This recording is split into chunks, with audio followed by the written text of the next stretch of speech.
Good evening students.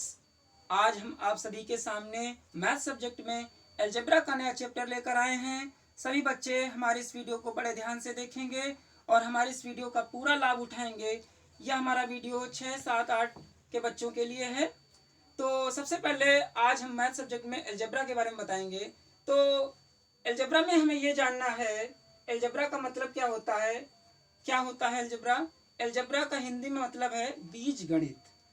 बीज गणित में सबसे पहले चर और अचर के बारे में जानना है। क्या होते हैं चर और अचर, इनकी जानकारी होना अत्यंत आवश्यक है। जो 6 एवं 7 के बच्चे हैं उन्हें हमारा वीडियो ज़्यादा से ज़्यादा देखना है, क्योंकि वो अभी हाल ही में नई क्लास कक्षा में प्रवेश लिया है उन्होंने, तो उनको देखना अत्यंत आवश्यक है। देखते हैं हम चर और अचर।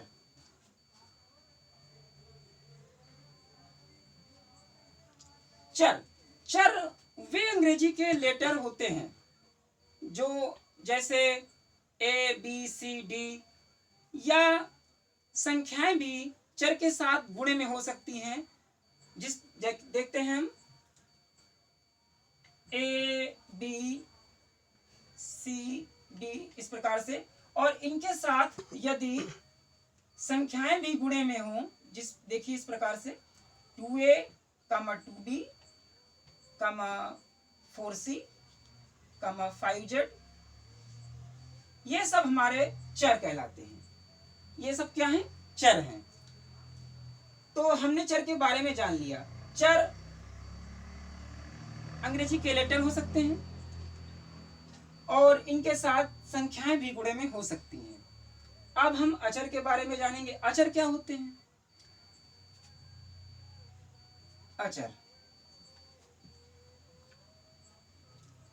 अचर हिंदी की गिनतियां होती हैं,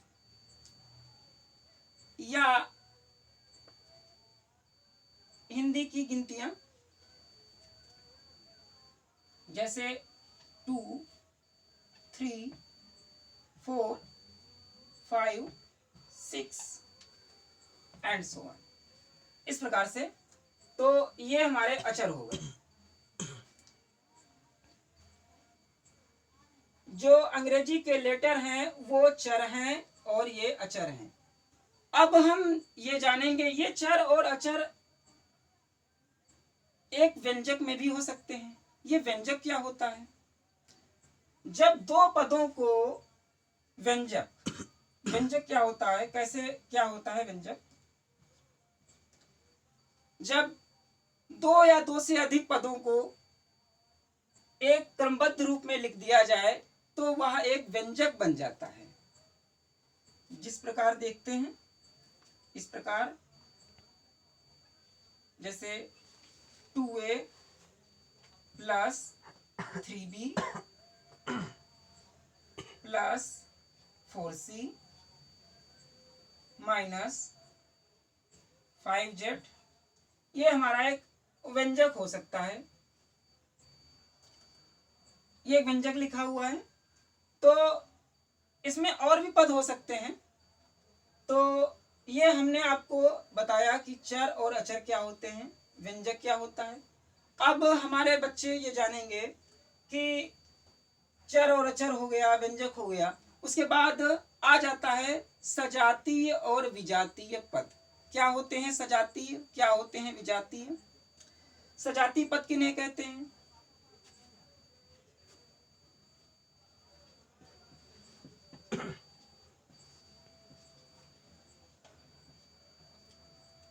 वे पद जो दिखने में एक जैसे प्रतीत हों उन्हें हम सजातीय पद कहते हैं। देखते हैं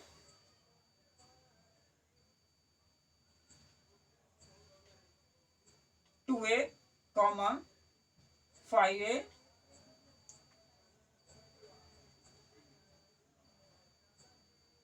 3b, 5b, इस प्रकार से जब लिखा होता है तो हमारे ये पद एक सजाती पद कहलाते हैं। ये सजाती पद हो गए। अब इसी के साथ विजाती पद भी जानना आवश्यक है कि सजाती पदों को तो हमने जान लिया, विजाती पद क्या होते हैं?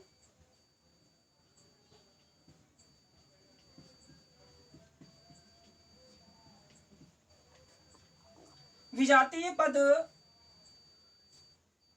जैसे लिखा हुआ है 3x, 5xy, यहां पर 3x और यहां पर हो गया 5xy कॉमा करके लिखा हुआ है।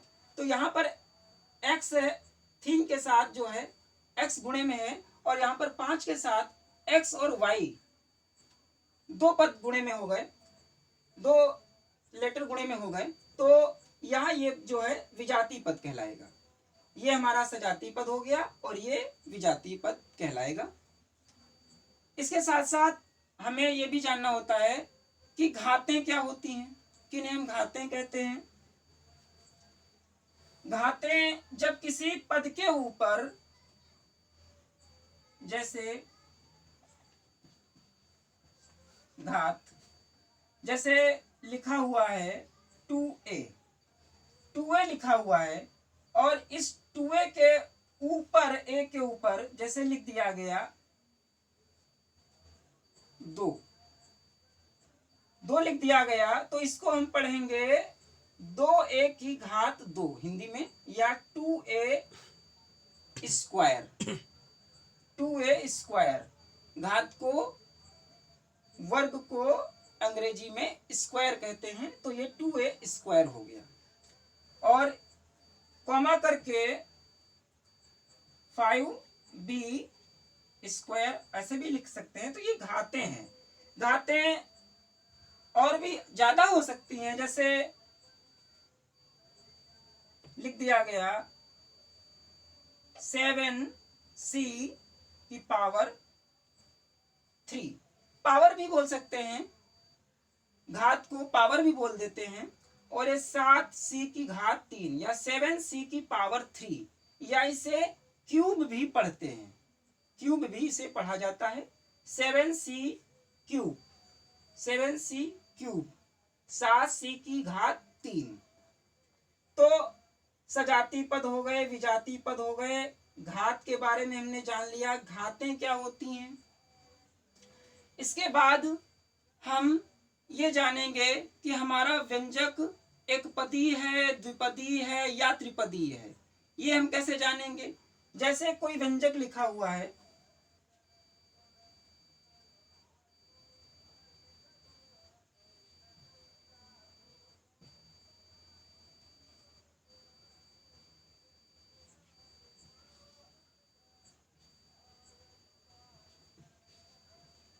जैसे एक व्यंजक दिया गया है, तो ये हम कैसे जानेंगे व्यंजक हमारा एक पदी है, द्विपदी है या त्रिपदी है। इस व्यंजक में आप देख रहे होंगे कि इसमें 3 पद हैं, तो ये हमारा व्यंजक त्रिपदीय हो जाएगा। इसको हम त्रिपदीय व्यंजक कह देंगे।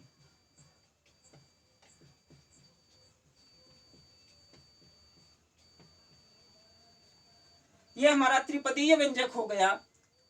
और जब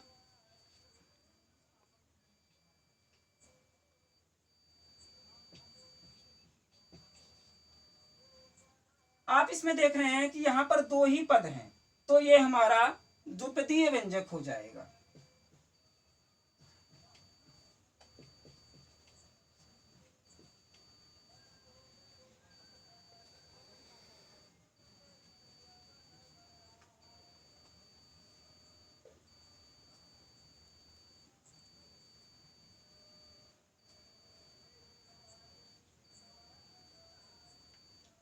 अब ये यहाँ पर एक ही पद है, तो ये एक पदीय हो गया, एक पदीय, एक पदीय हो गया। त्रिपदीय, द्विपदीय और एक पदीय। ठीक है। इसी के साथ साथ हमने चरों को जाना, चर क्या होते हैं, अचर क्या होते हैं। अंग्रेजी के लेटर वो चर कहलाते हैं, उनके साथ संख्याएं भी गुणे में हो सकती हैं। उसके बाद हमने व्यंजक जाना, व्यंजक जैसे ये लिखा हुआ है, इसके साथ साथ इसका दूसरा रूप भी हो सकता है। मैंने आपको इस प्रकार से बता दिया। सजातीय पद इस प्रकार से हैं, हो सकते हैं, अन्य भी तरीके से हो सकते हैं। या इसमें जैसे लिखा हुआ है 2a 5a, 3xy 5xy, या घात में भी करके दिया जा सकता है 5a square 6b square, 3b², 5b², 7c³ 5c³ इस प्रकार से भी लिखा हो सकता है। तो वहां पर हम जान लेते हैं कि ये हमारे सजातीय पद हैं। विजातीय पद जब वो एक जैसे ना दिख रहे हो तो हम जान लेते हैं ये हमारा विजातीय पद है। घातें क्या होती हैं? घातें जब किसी पद के साथ ऊपर कोई संख्या लिखी होती है तो वो घात उसकी घात कहलाती है। जैसे 2a की पावर 2 है, 2a की घात 2 है, हिंदी में घात, अंग्रेजी में पावर। तो 2a² हो गया, 5b² हो गया। यहाँ पर घात 3 है इसलिए 7c की घात 3 या 7c³ भी कह सकते हैं। क्यूब होता है CUBE, घन, घन भी कहते हैं, इसलिए इसको अंग्रेजी में क्यूब बोलते हैं। तो यहाँ पर अब हमें जानना था कि व्यंजक हमारा त्रिपदी है, द्विपदी या एक पदी। तो जब उसमें 3 पद हैं तो त्रिपदी हो जाएगा, 2 पद हैं तो द्विपदी हो जाएगा, और यदि एक पद है तो हमारा व्यंजक एक पदी कहलाएगा। तो हमने आपको ये जानकारी दी। इसके बाद आगे आपको और जानकारी दी जाएगी।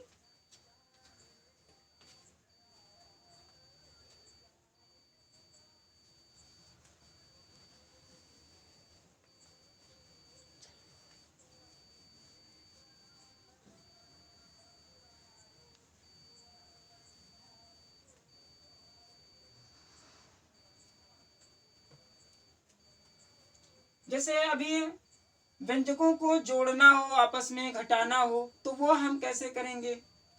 व्यंजकों को तो हमने जान लिया, पर उनका जोड़ना या घटाना, जैसे लिखा हो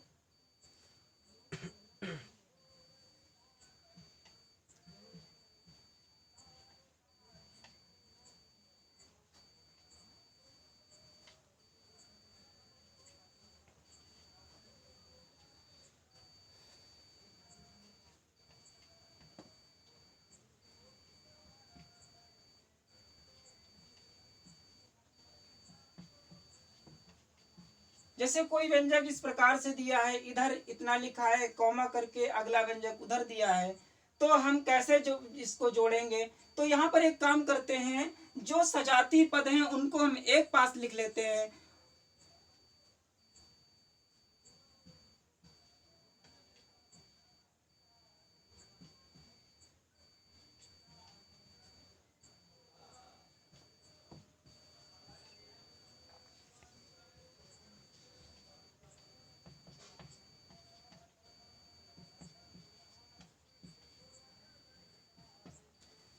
यहाँ पर हम देख रहे हैं 2a² और 3a² सजाती पद हैं, 2 और 3 होते हैं 5।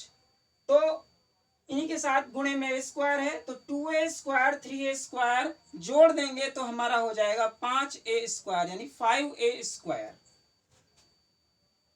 5a² हो गया, प्लस 3b² प्लस 7b², 3 और 7 होते हैं 10, और साथ इनके साथ है b², तो हो जाएगा 10b²। देखिए ध्यान देना है, संख्याओं को हम जोड़ लेते हैं 3 और 7 यानी 3 और 7 हो गए 10। जो इनके साथ गुणे में चर पद है b² वो ऐसे ही लिख दिया जाता है, 3b² 7b² यानी 10b²। अगर ये यहाँ ना हो तो 3 और 7 हो जाएंगे 10, तो b² नहीं लिखा जाएगा। अब इनके साथ चूंकि गुणे में b² लिखा हुआ है तो उसे हमें लिखना पड़ेगा। 3b² प्लस 7b² हो गया 10b², प्लस अब यहाँ पर ए बी दिया हुआ है गुणे में, 7 के साथ ए बी है, 8 के साथ ए बी है, तो 7 और 8 हो गए 15, 15 ए बी, 15 ए बी। यही हमारा इसका हल हो गया। इसी प्रकार हम जो है किसी भी कैसा भी व्यंजक दिया हो हम उसे हल कर लेते हैं। और देखते हैं आगे थोड़ा।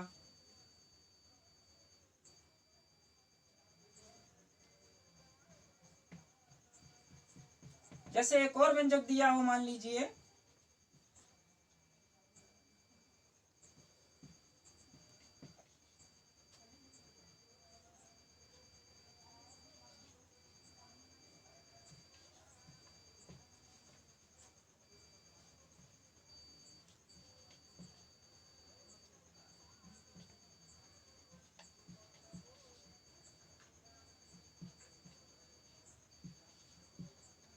यहां पर ध्यान देना,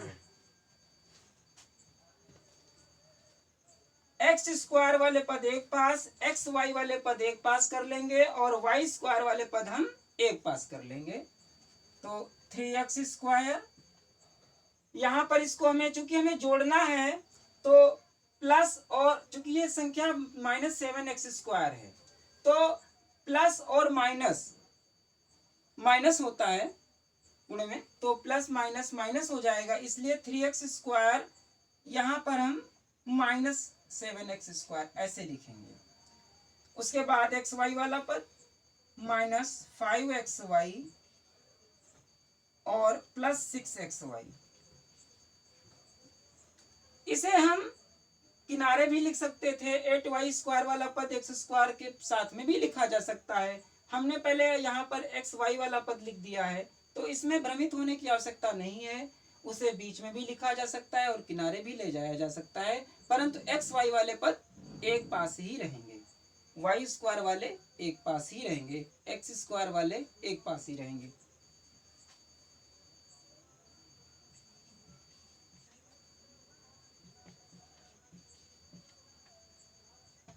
अब यहाँ पर हम देख रहे हैं कि 3x² लिखा है -7x², बड़ी संख्या है -7, चिन्ह के साथ देखना है कि हमारा यहाँ पर 3 बड़ा है या 7 बड़ा है। जो बड़ा है उसी से घटाया जाता है, चाहे वो प्लस का हो या फिर माइनस का। ध्यान देना है, बड़ी संख्या से ही घटाया जाता है, या फिर वो चाहे वो माइनस का हो या फिर प्लस का।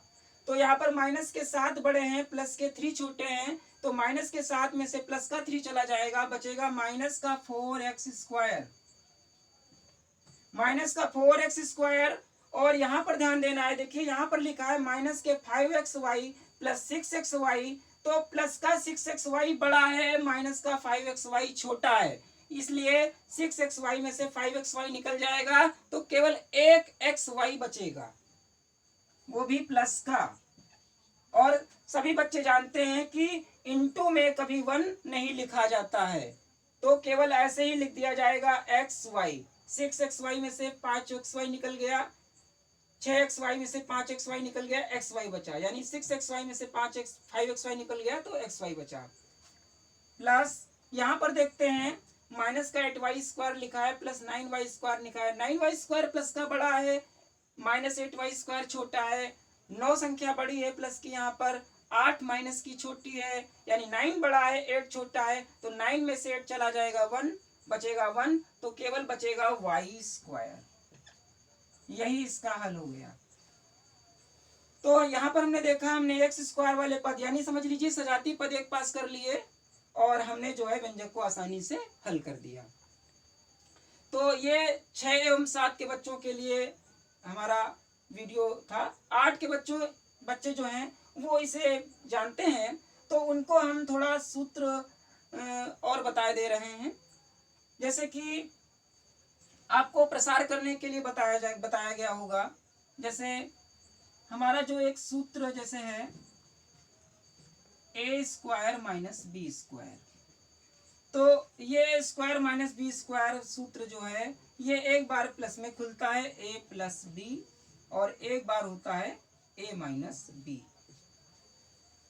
a + b, a - b। तो इसे हमें जैसे किसी व्यंजक को हल करना हो, जैसे इस रूप में दिया हो, यदि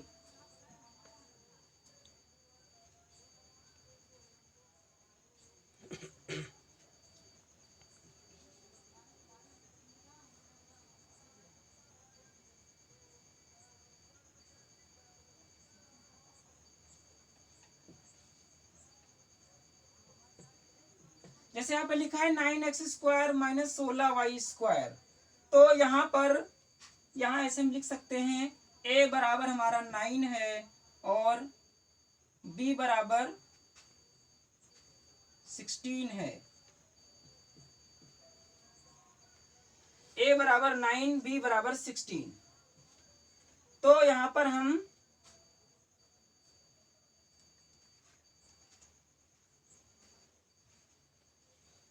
(3x² होल स्क्वायर), चूंकि 9 जो है 3 का वर्ग होता है। तो इसे 3x स्क्वायर कर लेंगे माइनस का 4y स्क्वायर कर लेंगे।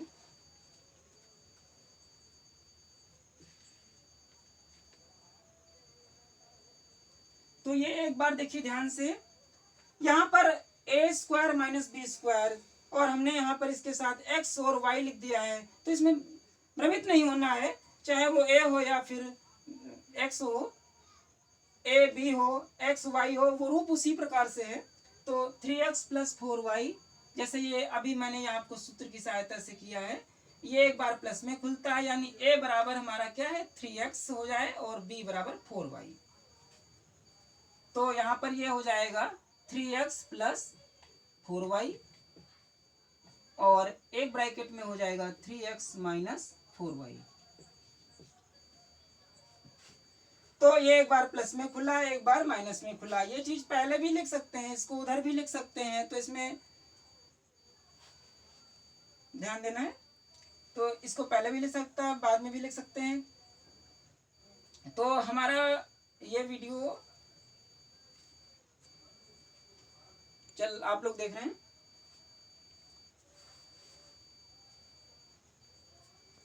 कपड़ा है हमारे, और हमारे बच्चे जो कक्षा 8 वाले हैं उनको हम कल के वीडियो में उसकी जानकारी देंगे।